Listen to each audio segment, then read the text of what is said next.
Ces hommes, ces femmes et ces enfants ont tous quitté l'Amérique de Donald Trump. Ces dernières semaines, plus d'une centaine d'Haïtiens sont arrêtés par ce chemin forestier à la frontière américano-canadienne. Ils craignent d'être expulsés par l'administration Trump, mais pourquoi partent-ils ? Après le séisme dévastateur de 2010, beaucoup d'entre eux ont obtenu le statut de protection temporaire. Aujourd'hui, le gouvernement américain a annoncé la fin de ce statut. Les Haïtiens doivent donc quitter les États-Unis en janvier 2018.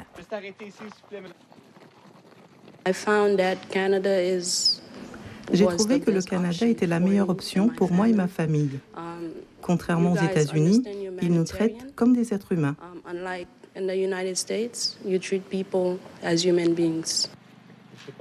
Face à cette situation, les autorités canadiennes s'organisent. Des dizaines de lits de camp ont été installés au stade olympique de Montréal afin d'y loger en urgence les demandeurs d'asile. Il y a beaucoup d'enfants et ils ont besoin d'aller à l'école. Nous mettons en place les moyens pour les accueillir dans les meilleures conditions.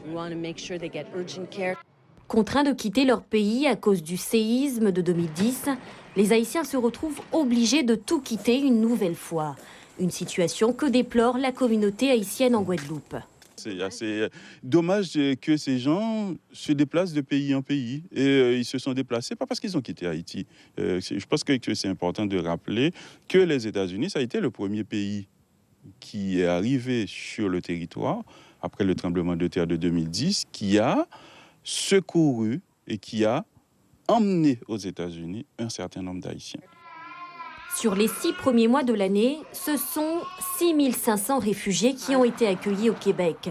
Un chiffre qui va augmenter avec l'afflux des Haïtiens.